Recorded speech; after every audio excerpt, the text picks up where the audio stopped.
Hello and welcome to Let's Talk Space News for Friday, November 9th. Thank you so much for joining us. I'm Kyle Henry. Let's talk about what's going on in space. I never want to hold again. Falcon Heavy is on startup. Go Atlas. Go Centaur. Status check. Go Delta. 5, 4, 3, Ignition.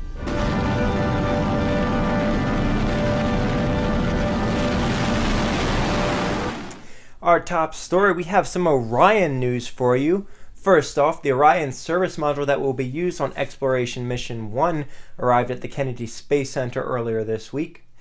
The 24-hour journey ended, or it took 24 hours to get to Cape Canaveral from Germany.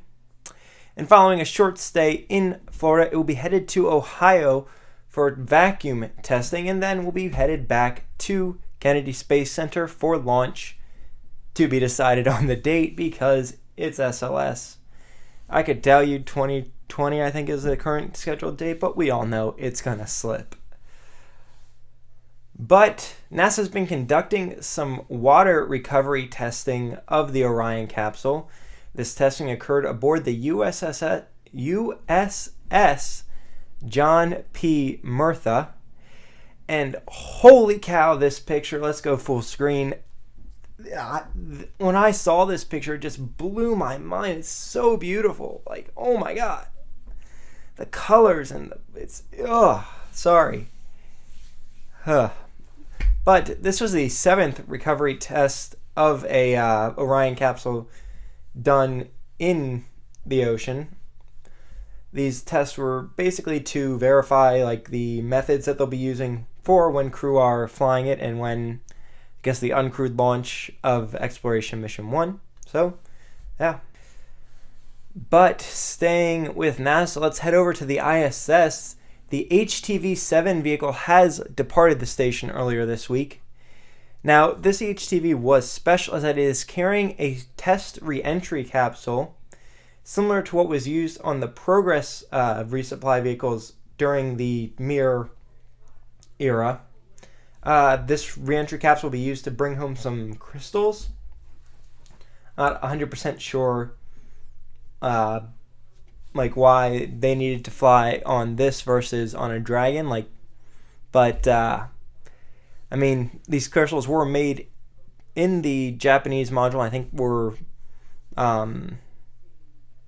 sort of funded by JAXA, so might just be they want to get them home and not have to wait for SpaceX to bring the capsule to port and then send it to NASA and then NASA to unload it before they finally send it to back to Japan. So it seems to be, I would assume it's just because of they wanted a bit more speed in getting it home. So yeah. But the Soyuz MS-09 vehicle now has been scheduled to depart the ISS on December 20th. The next crew is scheduled to launch on December 3rd, so there will be no period where the ISS is uncrewed.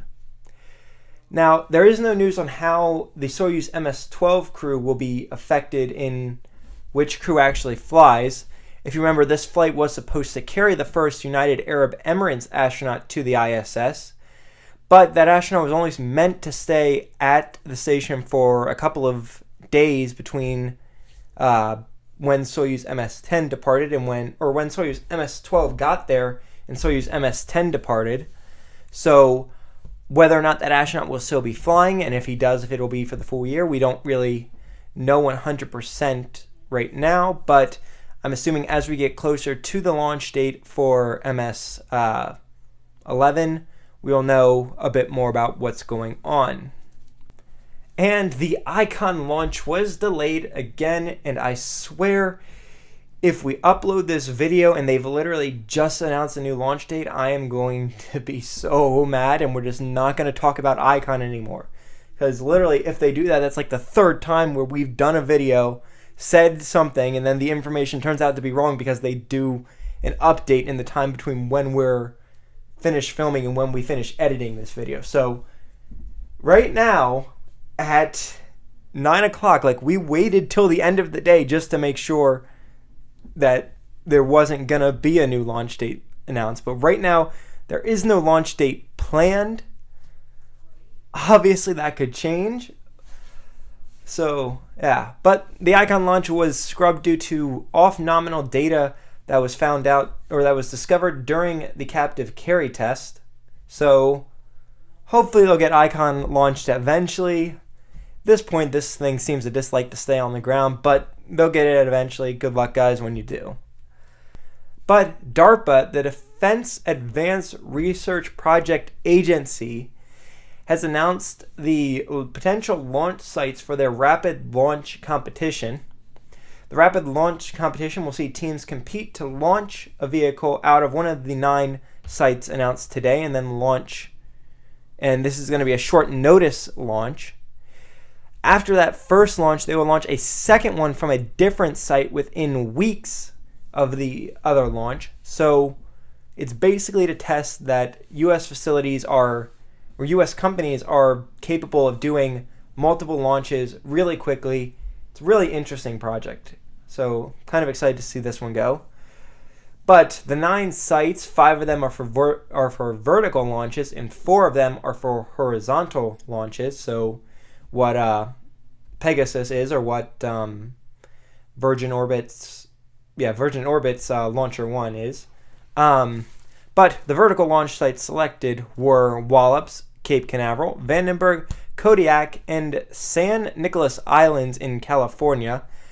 I wasn't even aware that this was a launch site, but cool. The other 4 were basically just the main launch sites out of the U.S. The other 4 for vertical. Need to clarify that. But for horizontal launches, the Cecil Spaceport in Jacksonville was selected, as well as Cape Canaveral, Spaceport America in New Mexico, and the Mojave Air and Spaceport in California. This competition is set to kick off in 2019. I'm kind of hoping that one of the sites selected is Wallops, but I'm also biased to Wallops, as I've shown multiple times in this show, so we'll see. But Falcon 9 had some significant news and updates that happened between this show and last. First off, Falcon 9 received what's known as Category 3 certification from NASA Launch Services. This allows SpaceX to compete for the most prestigious and expensive NASA launches, like the Curiosity rover. This was basically sort of what's been holding them back for launching some of these big missions, like Parker as well. So to finally get it is great for SpaceX. But the real big news for Falcon 9 is the upgrades that Elon Musk announced via Twitter. Because Musk is known for just spouting stuff out on Twitter, so, you know. But the upgrades, Musk announced that the Falcon 9 upper stage would be receiving some upgrades, I guess, that would be basing it off of BFR, and that the first flight will be in June. However, as a reminder, this is Musk time, and we know that Elon usually says things, and it's only if everything goes right, and usually it never goes right. I'm sure they could fly this next year, but this seems very, not a lot of time, but, you know, it's SpaceX, so.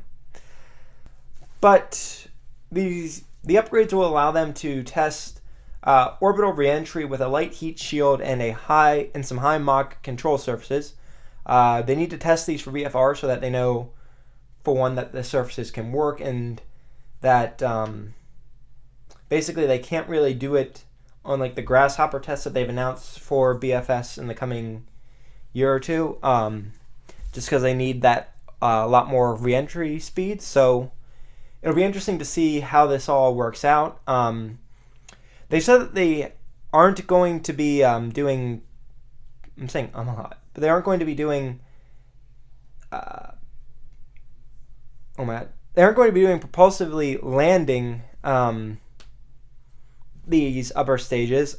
For a vacuum upper stage, you really don't want to be firing it at sea level, so kind of makes sense. basically because the nozzle is so large compared to a sea level nozzle, it will create some instabilities, and usually you're going to blow up your engine if you do that. Like when SpaceX does testing of the vacuum stuff, they actually don't have a nozzle on, so they won't be recovering these via propulsive landings. However, Musk has said that he wants to use balloons and bouncy castles to recover the upper stages, so it could very well be that they use the this to test that and to recover that. So good luck to SpaceX whenever they do this. We'll keep you guys up to date on how this is going. So yeah. But there was one launch in between this show and the last, and that was a Soyuz launch from French Guiana. That launch took place Tuesday night at 7:47 p.m. Eastern Standard Time and successfully placed the METOP-C satellite into orbit. METOP-C is a meteorology satellite that will be used to enhance weather predictions for Europe. But we have one upcoming launches, unless that Icon launch gets placed in between now and Tuesday's show. But that one launch is the Rocket Lab's launch. It's business time. That launch is scheduled for tomorrow night, and the window opens at 10 p.m. Eastern Time and closes at 2 a.m. They could probably do it. Like, I could see them launching tomorrow, but they are still a new company. This is only their third flight, I believe. Yeah, this is only a third flight, so we could expect delays from it, but good luck to Rocket Labs. We're counting on, we are rooting for you here. We root for everybody, so good luck, guys. But I'm Kyle Henry. Thank you so much for joining us. We post newscasts like this every Tuesday and Friday. So if you enjoyed, hit the like and subscribe button and ring the notification bell so you can stay up to date on what's going on in space. We also post the sources for today's stories in the description down below so you can check our facts. And if something doesn't seem right, let us know. We strive for 100% accuracy in our coverage. Thank you so much for joining us. Goodbye.